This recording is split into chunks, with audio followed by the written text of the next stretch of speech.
போட்டித் தேர்வுக்கு தயாராகும் அனைவருக்கும் அதிகமான வணக்கம். நான் ராஜ்குமார். இந்த வீடியோவில் படிப்பதை வார்த்தையில் நிரூபிக்க வேண்டாம். இது என்னுடைய பர்சனல் ரெக்வஸ்ட்டாகவும் இல்லை என்னோட அட்வைஸாகவும் நீங்கள் வச்சுக்கலாம். நான் பர்சனலாக உங்களுக்கு சொல்லக்கூடிய ஒரு முக்கியமான தகவல் தான் இந்த வீடியோவில் பார்க்க போகிறோம். என்ன அப்படின்னு பார்த்தீங்கன்னா, எதையுமே இன்னொருத்தர்கிட்ட நீங்கள் ப்ரூவ் பண்ணணும் அப்படின்னு நினைக்காதீங்க. அதுலேருந்து விலகிடுங்க. ஏன் அப்படின்னா, அதன் மூலமாக உங்களுக்கு நிறைய டைம் சேவ் ஆகும். ப்ளஸ் உங்களுடைய மன வருத்தம், என்ன சொல்கிறது, ஒரு தீரா வலி, இதை யோசிச்சு வருத்தப்படுவீங்க இல்லையா, அது விலகும். அது மிகப்பெரிய ஒரு வலியை கொடுக்கும். இவங்க என்னை புரிஞ்சிக்கலையே அப்படின்னு வருத்தப்படுவீங்க. இது நிறைய இடங்களில் எல்லாருக்குமே நேரக்கூடிய ஒரு விஷயம். இது எல்லாருமே கடந்து வந்திருப்பீங்க கண்டிப்பாக. ஆனால் திரும்ப மீண்டும் அதை செய்ய வேண்டாம். நீங்கள் இப்போ படிக்கிறீங்க, உங்கள் வீட்லேயே உங்களுக்கு தெரிஞ்சவங்க, உங்களுக்கு பிடிச்சவங்க எல்லாருமே இருப்பாங்க. எல்லாருக்குமே நீங்கள் டிஎன்பிஎஸ்சி எக்ஸாம்ஸ்க்கோ இல்லை நீங்கள் பர்சனலாக ஏதாவது செய்கிறீங்க, இல்லை புதுசாக ஏதாவது நீங்கள் ட்ரை பண்ணணும் அப்படின்னு நினைக்கிறீங்க, உங்களுக்கு அதில் முழு ஈடுபாடு இருக்குது அப்படின்னா வீட்டில் இருக்கிற அத்தனை பேரும் உங்களுக்கு சப்போர்ட் பண்ணணும் அப்படின்னு நீங்கள் நினைக்காதீங்க. அது சாத்தியமும் இல்லாத ஒரு விஷயம். கண்டிப்பாக அதை எதிர்க்கக்கூடியவங்க இல்லை அதை பிடிக்காதவங்க நிறைய பேர் இருப்பாங்க. ஏன், உங்களுக்கு ரொம்ப பிடிச்சவங்களே அது வேண்டாம், இது எதுக்கு அப்படின்னு சொல்லுவாங்க. வீட்டில் இருக்கக்கூடிய அப்பா அம்மாவோ இல்லை பிரதரோ சிஸ்டரோ இல்லை ரொம்ப நெருக்கமாக இருக்கக்கூடியவங்க, ஹஸ்பண்டாக இருக்கலாம், ஒய்ஃபாக இருக்கலாம், அவங்களே இதெல்லாம் எதுக்கு, இது வேண்டாம். ஃபார் எக்ஸாம்பிள் குரூப் 4 எக்ஸாம் எடுத்துக்கோங்க, இல்லை குரூப் 2 குரூப் 2 எடுத்துக்கோங்க. இந்த எக்ஸாம்லாம் வரவே வராது, ஏன் இப்போ படிக்கிறீங்க, இல்லை உங்களால் முடியாது அப்படின்னு சொல்லுவாங்க. நீ இந்த வேலை தான் செஞ்சிட்ருக்க, உனக்கு டைமே கிடையாது, நீ எப்படி போயிட்டு எக்ஸாமுக்கு படித்து எப்படி கிளியர் பண்ணுவ, ஏற்கனவே நிறைய காம்படிஷன் இருக்குது. அது முழுக்க உண்மை. எப்படின்னா, ஒரு சில விஷயங்கள் நம்ம சொல்லும் போது அதில் ஒரு உண்மை இருக்கும். இப்போ காம்படிஷன் நிறைய இருக்குது, நிறைய படிக்கணும், அது சொல்லி இந்த காரணத்தையும் சேர்த்து சொல்லும் போது நமக்கும் ஒருவேளை அவங்க சொல்கிறது உண்மைதானோ, நம்மளால் முடியாதோ அப்படின்னு நமக்கும் தோணும். சரிங்களா? ஸோ அதுலேருந்து நீங்கள் விலகி வரணும் அப்படின்னா, உங்களால் என்ன முடியும், நீங்கள் தான் அந்த கூட்டை உடச்சி வெளியே வரணும். நீங்கள் தான் பறக்கணும்னு நினைக்கிறீங்க. இன்னொருத்தவங்களுடைய பலம் தெரியாது. உங்களுக்கு ரொம்ப நெருக்கமாக இருந்தாலும் உங்களோட பலம் என்ன அப்படின்னு எல்லாத்துக்குமே தெரியாது இல்லையா? உங்களுக்கு மட்டும்தான் முழு பலம் தெரியும். இப்போ வீட்டில் நீங்கள் படிச்சுட்ருக்கீங்க, நீங்கள் தம்பியாவோ இல்லை தங்கச்சியாவோ இருக்கலாம். சரிங்களா? உங்கள் வீட்டில் இருக்கிறவங்களுக்கு, பெரியவங்களுக்கு நீங்கள் தம்பியாவோ தங்கச்சியாவோ இருக்கீங்க. நீங்கள் படிக்கிறது பிடிக்கல, இல்லை நீங்கள் படித்து டைமை வேஸ்ட் பண்ணிகிட்ருக்கீங்க. இதே சமயத்தில் ஒரு வேலைக்கு போய் தான் நீங்கள் சம்பாதிச்சிருக்க முடியும். 2 வருஷம் நீங்கள் வேலைக்கு போய் தான் இதை செஞ்சுருக்கலாம் அப்படின்னு சொல்லுவாங்க. ஆனால் அவங்க சொல்கிறதுலேயே ஒரு நியாயம் இருக்குது. நீங்கள் வேலைக்கு போயிருந்தால் சம்பாதிச்சிருப்பீங்க, ஏதாவது ஒரு வகையில் ஃபேமிலிக்கு சப்போர்ட் இருந்திருக்கும். ஆனால் அந்த 2 வருஷம் நம்ம சரியாக பயன்படுத்தணுமா? நம்ம வேலைக்கு போகாமல் படிக்கிறோன்னு சொல்லிட்டு படிக்கணும் இல்லையா? எல்லா நேரத்துலையும் நம்ம முடிஞ்ச வரையும் எவ்வளோ டைம் நம்மளால் ஸ்பெண்ட் பண்ண முடியுமோ அதை படிக்கணும். அந்த ஒரு காரணத்தால் அவங்களுக்கு பிடிக்காமல் போகலாம், இல்லை அவங்களுக்கு ஏதோ ஒரு வகையில் நீங்கள் படிக்கிறதோ இல்லை நீங்கள் செய்கிறதோ பிடிக்காமல் இருக்கலாம். அவங்ககிட்ட போயிட்டு இல்லை நான் படிச்சுட்ருக்கேன், வரக்கூடிய எக்ஸாமில் கிளியர் பண்ணிடுவேன் அப்படின்னு சொல்கிறத விட, கிளியர் பண்ணுறதுக்கு என்ன பண்ணுமோ அது நீங்கள் செய்யுங்க. சரிங்களா? செயலில் செய்யுங்க. அதை விட்டு அண்ணன் என்ன புரிஞ்சிக்கல, அம்மா என்ன புரிஞ்சிக்கல, அப்பா என்ன புரிஞ்சிக்கல, ஒய்ஃப் என்ன புரிஞ்சிக்கல, ஹஸ்பண்ட் என்ன புரிஞ்சிக்கல அப்படின்ட்டு நீங்கள் வருத்தப்பட்டீங்கன்னா என்ன ஆகுனா, இப்போ இருக்கக்கூடிய நிகழ்காலம் அதில் நீங்கள் வருத்தப்பட்டுட்ருக்கீங்க ஒன்று. ப்ளஸ் அந்த நிகழ்காலம் காணாமல் போயிடும். அதில் நீங்கள் எதுவுமே செய்யவே இல்லை. மறுபடியும் அவங்க சொல்கிற மாதிரியே நீங்கள் நேரத்தை வீணாக்கிட்டுருக்கீங்க. நீங்கள் அவங்ககிட்ட தான் நிரூபிக்கணும்னு நினைக்கிறீங்க, அது நினச்சி தான் நீங்கள் வருத்தப்படுறீங்க. ஆனால் அந்த இடத்துல நீங்கள் டைமை வீணாக்கிட்டுருக்கீங்க. டிஎன்பிஎஸ்சி எக்ஸாமுக்குள்ளே வந்துட்டீங்க அப்படின்னா எக்ஸாம் கிளியர் பண்ணிட்டு போகிற மாதிரி பார்க்கணும், வேலை வாங்கிட்டு போகிற மாதிரி பார்க்கணும். வந்தோம், 1 வருஷம் படித்தோம், முடியல அப்படின்னு திரும்பி போனோம் அப்படின்னா கண்டிப்பாக அந்த 1 வருஷம் வேஸ்ட்டாக போகும். கண்டிப்பாக உங்களுக்கே ஒரு கில்ட்டினஸ் இருக்கும். என்னடா படித்தோம் கிளியர் பண்ணலையே, சும்மா பார்த்தோம் அப்படியே வந்துட்டுமே அப்படின்ற மாதிரி இல்லாமல், வந்தோமா 1 வருஷம் படித்தோமா, எக்ஸாம் வரக்கூடிய டைமில் கரெக்டாக கிளியர் பண்ணோமா அப்படின்னா உங்களுக்கே ஒரு சாட்டிஸ்ஃபேக்ஷன் இருக்கும். நீங்கள் இன்னொருத்தருக்கு ரோல் மாடலாக இருப்பீங்க. அந்த மாதிரி நிறைய பேர் நீங்கள் கிராமங்களில் பார்த்துக்கலாம். எந்த ஒரு கோச்சிங் சென்டரும் போயிருக்க மாட்டாங்க. அவங்களால படிக்க முடியும், என்ன படிக்கணும்னு தெரியும், புக்ஸை மட்டும் ரெஃபர் பண்ணி படித்து எக்ஸாமில் கிளியர் பண்ண நிறைய பேர் பார்த்துருக்கலாம். இது கிராமங்களில் நிறைய இடங்களில் நீங்கள் பார்த்துருக்கலாம். சிட்டிஸில் பார்த்தீங்கன்னா நிறைய பேர் ஃப்ரெண்ட்ஸ் சர்க்கிளில் ரூம் எடுத்து தங்கி படித்து சமைச்சு சாப்பிட்டு படித்து எக்ஸாம் கிளியர் பண்ணவங்க நிறைய பேர் இருக்காங்க. சரிங்களா? ஸோ அவங்களாம் நீங்கள் ரோல் மாடலாக இருக்கலாம். கோச்சிங் சென்டர் போய் தான் படிக்கணும் அப்படின்ற அவசியம் இல்லை. கோச்சிங் சென்டர் போனால் உங்களுக்கு ஒரு கைடன்ஸ் கிடைக்கும். சரிங்களா? அந்த ஒரு சுச்சுவேஷன் உங்களுக்கு கிடைக்கும். கோச்சிங் சென்டர் போகும்போது உங்களுக்கு நிறைய பேர் இருப்பாங்க, படிக்கிறதுக்கு ஹெல்ப் பண்ணுவாங்க, ஃப்ரெண்ட்ஸ் இருப்பாங்க, படிப்பாங்க. அந்த அட்மாஸ்பியர் உங்களுக்கு படிக்கக்கூடிய சூழ்நிலையை உருவாக்கி தரும். இல்லை என்னால் முடியாது, எனக்கு மணி கிடையாது, ஆனால் வீட்டிலேருந்து படிக்கணும்னு நினைக்கிறேன் அப்படின்னா நம்ம தான் ஸ்டெப் எடுக்கணும். நம்ம தான் புக் எடுக்கணும், நம்ம தான் படிக்கணும், நம்ம தான் டெஸ்ட் எழுதி பார்க்கணும், நம்மளே மெருகேற்றிக்கணும். அப்போ தான் நம்ம தேர்வுக்கு தயாராகும். இல்லை நான் படிக்கிறேன், எனக்கு வேலை வேணும், நான் கம்மியாக படிக்கிறேன், கொஞ்சமாக படிக்கிறேன், எனக்கு ஷார்ட்கட் மட்டும் போதும், இதில் கம்மியாக கொடுங்க, இது மட்டும் கொடுத்தீங்கன்னா எடுத்து படித்து கிளியர் பண்ணிடணும்னு நினைக்கிறேன், எனக்கு வேலை வேணும்னு நினைக்கிறேன் அப்படின்னா எல்லாருமே இங்கே போட்டி போடுறாங்க இல்லையா? எல்லாருமே படிக்கிறாங்க. லாஸ்ட் இயர் எக்ஸாம் எழுதி கிளியர் பண்ணி அதாவது சிவி அப்லோட் பண்ணிட்டு வெயிட் பண்ணுறவங்களும் இருக்காங்க. இந்த வருஷம் புதுசாக படிக்கிறவங்களும் இருக்காங்க. லாஸ்ட் இயர் நான் ஒழுங்காக எக்ஸாம் அட்டன் பண்ணலையே, இந்த டைம் இன்னும் கொஞ்சம் தீவிரமாக படித்து எழுதுறேன் அப்படின்றவங்களும் இருக்காங்க. ஸோ எல்லாருக்கூடையும் தான் நம்ம போட்டி போடுறோம். இப்போ போட்டிக்கு தகுந்த மாதிரி தான் படிக்கணும்.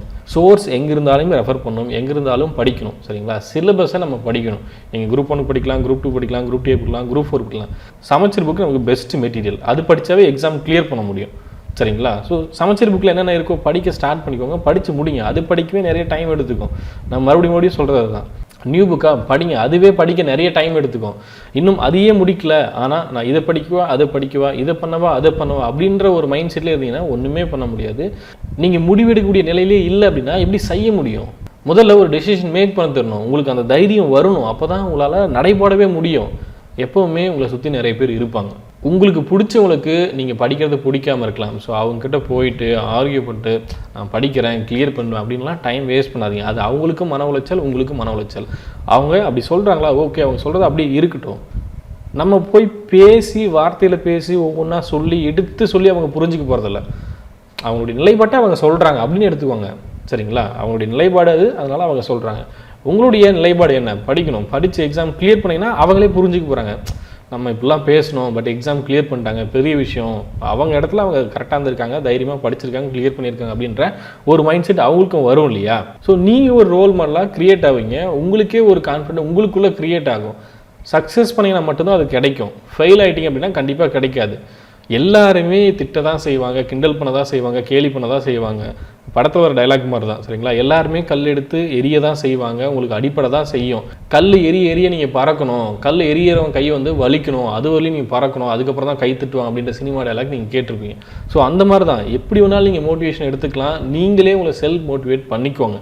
அதுதான் ரொம்ப ரொம்ப சிறப்பு. எல்லா இடங்களையும் எல்லாருமே வந்து கூட நின்று மோட்டிவேட் பண்ண மாட்டாங்க இல்லையா? தினசரி வந்து நான் இதை படிக்க போகிறேன் அப்படின்னு தைரியத்தை உருவாக்கிட்டு ஒரு டைமை செட் பண்ணிட்டு அதுக்குள்ளே வந்து படிக்க ஸ்டார்ட் பண்ணிக்கோங்க. டெய்லியும் ஒருத்தர் சொன்னால் தான் நான் படிப்பேன் அப்படின்றதிங்கன்னா கஷ்டம். சரிங்களா? நீங்களே யோசிச்சு பாருங்கள், அது சாத்தியமே இல்லாத ஒன்று. அவங்க சொல்கிறதுக்காகவே நீங்கள் படிக்கணும் அப்படின்ற அவசியம் இல்லை. உங்களுக்குன்னு ஒரு தகுதி இருக்குது, உங்களுக்குன்னு ஒரு திறமை இருக்குது. அப்போ உங்களால் செய்ய முடியும். தாராளமாக நீங்கள் செய்யுங்க. உங்களுக்கு சிம்பிளாக ஒரு கதை மாதிரி சொல்லணும் அப்படின்னா, ஒரு ஊரில் ஒருத்தர் இருக்கார், ஒரு அம்மா இருக்காங்க. அவங்க வீட்டில் எப்போவுமே சாப்பாடு இருக்கும். யார் வந்தாலும் சாப்பாடு போடுவாங்க. எல்லாத்துக்கும் சாப்பாடு கொடுக்கணும், யாரெல்லாம் பசியோடு வராங்களோ அவங்களுக்கு சாப்பாடு கொடுக்கணும் அப்படின்ற கேரக்டரில் அந்த அம்மா இருக்காங்க. எப்போவுமே வந்து பகலில் யாராவது பசின்னு வந்தாங்கன்னா சாப்பாடு போடுறாங்க. 8 மணி 9 மணி வரையும் இருக்காங்க. சரிங்களா? அவங்க வீட்டில் சாப்பாடு எவ்வளோ இருக்கோ அது வழியாக அவங்க பரிமாறுறாங்க. பசிக்குதுன்னு அவங்களும் கொடுத்துட்ருக்காங்க. எல்லாரும் கூப்பிட்டுலாம் போட முடியாது. பசிக்குதுன்னு யாராவது கேட்டாங்க அப்படின்னா கொடுத்துட்ருக்காங்க. சரிங்களா? இது கொஞ்சம் நீங்கள் டைம் பீரியட் முன்னாடி வச்சுக்கோங்க. இப்போ கிடையாது, நான் கொஞ்சம் முன்னாடி சொல்கிறேன். சரிங்களா? இப்போ திடீர்னுட்டு ஒரு 10 மணிக்கு மேலே அவங்களாம் தூங்கிட்ட பிறகு, அந்த வீட்டில் இருக்கிற எல்லாரும் பசங்க அம்மா அப்பா எல்லோரும் தூங்கிட்ட பிறகு 10 மணிக்கு மேலே அந்த தெரு வழியாக இன்னொருத்தர் வராரு. சரிங்களா? பசியோடு ஒருத்தர் வராரு. சாயந்தரம் நைட்டு இப்படிலாம் சாப்பிடாம பசியோடு ஒருத்தர் வராரு. அந்த வீட்டுக்கு முன்னாடி நின்றுட்டு எனக்கு பசிக்குது சாப்பாடு போடுங்க அப்படின்னு சொல்கிறாங்க. அவங்க தூங்கிட்டாங்க. வீட்டில் இருக்கிற எல்லோரும் தூங்கிட்டாங்க. 10 மணிக்கு மேலே எல்லோரும் தூங்கிடுவாங்க இல்லையா? ஸோ தூங்கிட்டாங்க. பசியோடு இருந்த இவர் என்ன பண்ணுறாருன்னா, அந்த வீட்டுக்கு வெளியே எழுதி வச்சுட்டு போயிடுறாரு. இந்த வீட்டில் சோறு கேட்டால் எனக்கு யாருமே போடலை அப்படின்னு எழுதி வச்சுட்டு போயிடுறாரு. ஆனால் அந்த அம்மாவுக்கு தெரியும், நம்ம டெய்லியும் எல்லாத்துக்கும் சாப்பாடு கொடுத்துட்ருக்கோம், வரவங்களுக்கு சாப்பாடு போட்டுருக்கோம், பசிக்குதுன்னு சொல்கிறதுக்கு சாப்பாடு கொடுத்துட்ருக்கோம் அப்படின்னு அவங்க ஆள் மனசில் எப்போவுமே அவங்களுக்கு நேர்மையாக இருந்துகிட்ருக்காங்க. அந்த தெருவில் இருக்கிற எல்லாத்துக்குமே தெரியும், இவங்க வீட்டில் வந்து எப்போ சாப்பாடு கேட்டாலையும் போடுவாங்க, இல்லைன்னு சொல்ல மாட்டாங்க அப்படின்றது எல்லாத்துக்கும் தெரியும். ஆனால் அந்த ஒரு நபர் நைட்டு 10 மணிக்கு வேலை, எல்லாரும் தூங்குகிற சமயத்தில் எனக்கு சோறு போடலின்னு சொல்கிறாரு இல்லையா, எனக்கு சாப்பாடு போடலின்னு சொல்கிறாரு இல்லையா, அவர் சொன்ன அந்த ஒரு காரணத்துக்காக அவங்க கெட்டவங்களாக மாறிட மாட்டாங்க. ஸோ நெகட்டிவ் இதுதான் சொல்கிறேன். ஒருத்தர் சொல்லிட்டாங்க அப்படின்னா அதுக்காக நீங்கள் வந்து வருத்தப்பட வேண்டாம். இப்போ எனக்கு சோறே போடல இந்த வீட்டில் அப்படின்ட்டு சொல்லிட்டார் இல்லையா அவர், அதுக்காக அந்த அம்மா வருத்தப்பட்டிருந்தாங்கன்னா அடுத்த நாள் பசின்னு வரவங்களுக்கு அவங்களால சோறு போட முடியாது, அது கடந்து அவங்களால வரவே முடியாது. ஸோ நெகட்டிவை அப்படியே தூக்கி தூரம் வச்சுருங்க. ஸோ எல்லாத்துக்குமே லைஃப்பில் பிரச்சனைகள் இருக்குது, பிரச்சனைகள் இல்லாமல் யாருமே கிடையாது. அதை சமாளித்து எவ்வளோ தூரம் நம்ம கடந்து வரோம், எப்படி நம்ம அதை தாண்டி வரோம் அப்படின்றதான். எல்லாருமே உட்காந்து வருத்தப்பட்டே இருந்தோம் அப்படின்னா எல்லாருமே கண்டிப்பாக வீட்டில் ஒரு 5 பேர் இருக்கீங்களா, 5 பேருமே வருத்தப்படக்கூடிய சூழ்நிலை எல்லாருமே, ஸ்கூல் பசங்கள்லேருந்து எல்லாத்துக்குமே பிரச்சனை இருக்குது. சரிங்களா? ஸோ எதையும் யாருக்கிட்டையும் வந்து நீங்கள் நிரூபிக்கணும் அப்படின்னு ட்ரை பண்ணாதீங்க. கண்டிப்பாக உங்களால் சக்ஸஸ் பண்ண முடியும். சக்ஸஸ் பண்ணோம் அப்படின்னா அது நீங்கள் செயலில் மட்டும்தான் காட்ட முடியும். வெறும் வார்த்தைகளில் பேசுனீங்க அப்படின்னா இவன் வெறும் வாய்ச்சவடால் தான் அப்படின்னு சொல்லிட்டு போயிடுவாங்க. அது நம்ம வீட்டில் அம்மாவும் சொல்லலாம், அப்பாவும் சொல்லலாம், தம்பியும் சொல்லலாம், இல்லை அடுத்ததாக வரக்கூடிய தங்கச்சி கூட நம்மளை பார்த்து இந்த அண்ணன் வெறும் வாய்ஸ் சவடால் தான் அப்படின்னு சொல்லிட்டு போகலாம்.